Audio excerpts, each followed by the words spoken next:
बिस्मिल्लाहिर्रहमानिर्रहीम नहमदु व नसल्ली अला रसूलिल करीम। मैं सैफ रहमान कुछ ख़ास खबरों और अहम तजज़ियों के साथ आप लोगों से मुखातिब हूँ। उम्मीद है आप सब लोग खैरियत से होंगे और पाकिस्तान की खैरियत, सालमियत और ख़ुद मुख्तियारी के लिए हमेशा की तरह दुआ गो रहेंगे।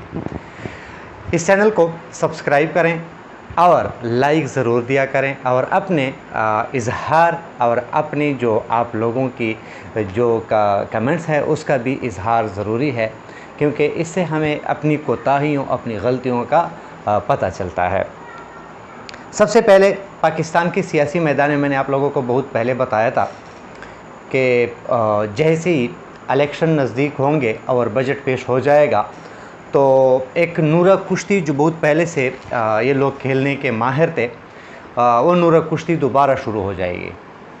तो आज उसका फिर एक दफ़ा, आज से नहीं मतलब पहले से, क्योंकि जैसे ही मैंने आप लोगों को बताया था एक तो पीसीबी चेयरमैन पर इन लोगों का एक वो चल रहा है, पड्डा चल रहा है, फिर आज़ाद कश्मीर में बाग में जब इलेक्शन हुए उस पर, और फिर जो अभी एक बजट पेश हुआ तो उसमें भी आप लोगों को मैंने बताया था कि पीपल पार्टी ने 50% तनख्वाहों के लिए कहा था, लेकिन वो तनख्वाहें फिर इन लोगों ने 35% पर वज़ीर आज़म ने सलाह मशवरे से ज़्यादा कर दी।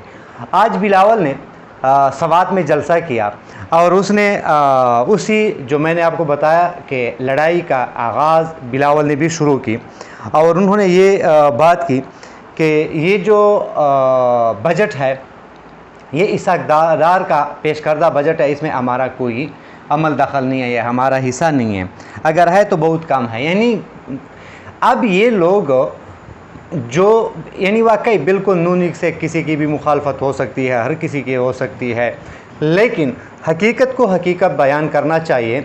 ये जो पार्टी इन लोगों की शुरू हुई है पीडीएम की, इसमें सब बराबर के शरीक हैं, लेकिन अब ये अपने आप को साफ़ करेंगे कि नहीं इससे ये तो पीडीएम का कसूर है, हम तो पीडीएम का हिस्सा नहीं है, ये तो नून लीग का कसूर है, हम तो ये नहीं चाहते थे।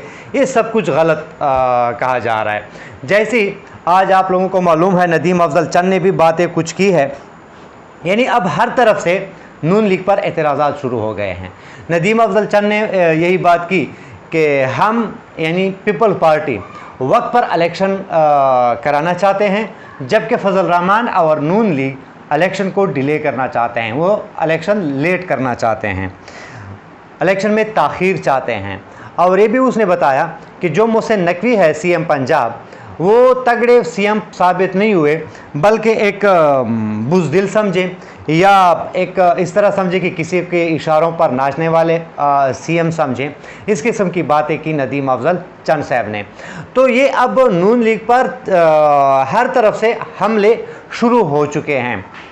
लेकिन बाहर क्या, ये भी आप लोगों को बताता चलूँ कि जो शाह महमूद कुरैशी साहब हैं, उसने भी आज साफ ज़ाहिर वाज़े कर दिया, लेकिन कोई कह रहा था ना कि वो चेयरमैन शिप और इमरान खान की मेहनत और इसमें वो बराबर के शरीक है, लेकिन बाहर क्या शाह महमूद कुरैशी ने वाज़े कर दिया कि मैं वहीं पर खड़ा हूँ जहाँ था, यानी नायब चेयरमैन था तो नायब कप्तान था तो नायब कप्तान हूँ और पीटीआई में हूँ, कहीं जाने वाला नहीं हूँ, इसका इजहार है।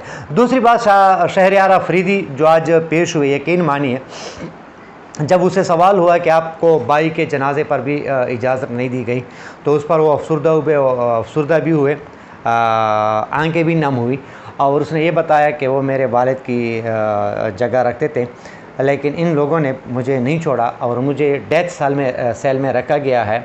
और वहाँ जो लोग एक कई सालों की जेल काट रहे हैं, लेकिन उनको भी इजाज़त होती है अपनों के जनाज़ों में शरीक होने की, लेकिन मुझे नहीं छोड़ा।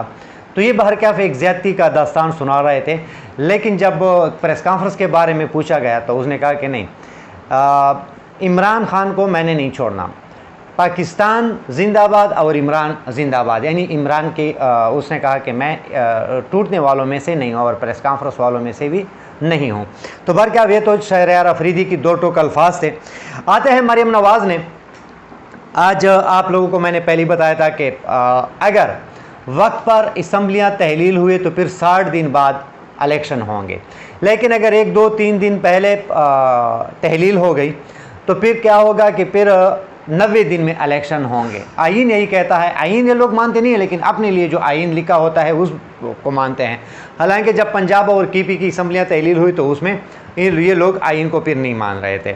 तो बाहर क्या, आज इन लोगों की एक बैठक भी हुई कि इलेक्शन यानी जो टाइम से पहले अगर असम्बलियाँ तहलील कर लें तो बेहतर होगा, क्योंकि हमें एक 60 दिन की बजाय 90 दिन मिलेंगे। और ये जो जितना भी मलबा है वो हम कोशिश करेंगे कि निगरान हुकूमत पर डाल दिया जाए। लेकिन ये सब लोग अब वाकिफ़ हैं, आप लोगों की करतूतों से हर चीज़ का पता है। अच्छा, ये भी आपको मरकज़ यानी सिंध हुकूमत और बलूचिस्तान सब जो है ना वक्त से कुछ दिन पहले तहलील करेंगे, लेकिन ये बात तय हो गई कि अब इलेक्शन का माहौल बनने जा रहा है। और ये मैं आप लोगों को बताता चलूँ कि मरियम नवाज़ ने अपने टिकट होल्डर्स को हलकों में जाने के लिए इलेक्शन मुहिम शुरू करने के लिए हिदायत दे दी हैं। और ये भी मरियम नवाज़ ने दावा किया कि हम मुस्लिम लीग नून 2/3 अक्सरियत हासिल करेगी।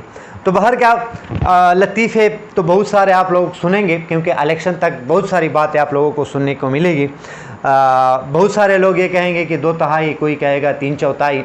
और मकबूलियत के लिए अगर देखा जाए तो जो पार्टी जहाँ कड़ी है उसका तो कोई नाम भी नहीं ले रहा, बल्कि उसके नाम पर भी पाबंदी है। तो बार क्या ये सब कुछ आप लोगों को सुनने को मिलेगा, लेकिन इलेक्शन होने हैं और इंशाल्लाह टाइम पर या 1 महीना लेट, मैं बहुत पहले कह चुका था। अच्छा, यहाँ मैं आप लोगों को बताता चलूँ, लतीफ़ कोसा साहब और एतजाज़ हसन साहब आज पटिशन दायर कर दी और जो मिलिट्री कोर्ट्स है उस बारे में, और उसको जो है ना एक आइन के मुतसादिम करार दिया है।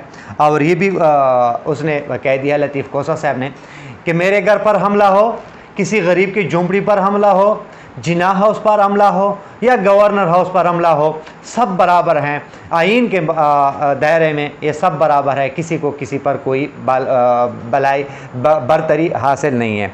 तो बहरकैफ इसने मज़ीद कहा कि जो 9 मई के आड़ में आइन और कानून को जो दफन करना चाहते हैं ये नहीं होने देंगे, बिल्कुल वकला बिरादरी इसमें रुकावट बनेगी और जंगल का कानून बनने नहीं देंगे।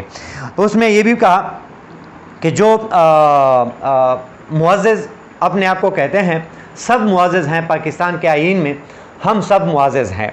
और ये भी बताया गया कि जो सिविलियन का ट्रायल यानी मिलिट्री कोर्ट में नहीं हो सकता, इस बारे में भी जो पटिशन दायर की उसने कहा कि जो नवाज़, आसिफ जरदारी, राना सनाउल्लाह ने जो बातें फ़ौज के ख़िलाफ़ की हैं उसके भी कुछ सबूत उसके साथ जमा किए हुए हैं पटिशन के साथ। अब देखते हैं कि क्या नतीजा निकलता है। लेकिन लतीफ़ कोसा ने एक अजीब बात की कि देखो 9 मई में जो कुछ हुआ पूरा पाकिस्तान इस पर गमज़दा है। इससे पहले भी इलाक़ में मैंने भी बताया था कि पाकिस्तान का नुकसान हम सबका नुकसान है। लेकिन लतीफ़ कोसा ने प्रेस कॉन्फ्रेंस में बताया कि प्रेस कॉन्फ्रेंस करने वाले जब प्रेस कॉन्फ्रेंस कर लेते हैं तो साफ़ हो जाते हैं, पाक हो जाते हैं और खुशी खुशी दूसरी पार्टी में चले जाते हैं और मुल्क को इस्तेहकाम दिलाने के लिए इस्तेहकाम पार्टी में चले जाते हैं या कहीं और चले जाते हैं। तो ये कैसा मतलब है, एक कानून और एक तरतीब है जिससे मतलब है आदमी का सर झुक जाता है शर्म से, ऐसा नहीं होना चाहिए। ये लतीफ़ कोसा साहब ने प्रेस कॉन्फ्रेंस की, बहुत ही मतलब है एक पाए के वकील हैं और दूसरी बात गवर्नर भी रह चुके हैं। और उसने ये भी इज़हार किया कि मेरे घर पर हमला हुआ, मेरा चौकीदार या कोई मेरे घर फ़र्द वो ज़ख्मी हुआ और मेरे बजाय कि मैं पर्चा FIR कटवा दूँ या मैं कहूँ, एक ASI के ने मतलब है सब कुछ लिख दिया और FIR या पर्चा कटवा दिया, तो ऐसा नहीं होना चाहिए। तो बर क्या, ये तो हैं इमरान खान जो साहब का वज़ीर-ए-आज़म है, ये तो साहब का गवर्नर रह चुके हैं, अटॉर्नी जनरल रह चुके हैं, तो उसका अभी तक FIR ही दर्ज नहीं हुआ। तो बाहर क्या, ये तो इस मुल्क में बहुत पहले से अरसे से हो रहा है।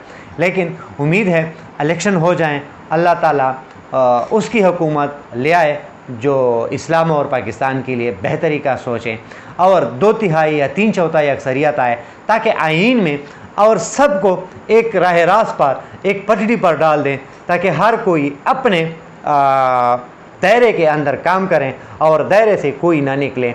तो इससे मुल्क की खैर है, आवाम की खैर है, आवाम की खुशहाली है, मुल्क की तरक्की है। तो बाहर के आप देखते हैं आने वाले इलेक्शन में क्या होता है। उम्मीद है वीडियो आप लोगों को पसंद आई होगी। अपना ख्याल रखिए। चैनल का पाकिस्तान जिंदाबाद।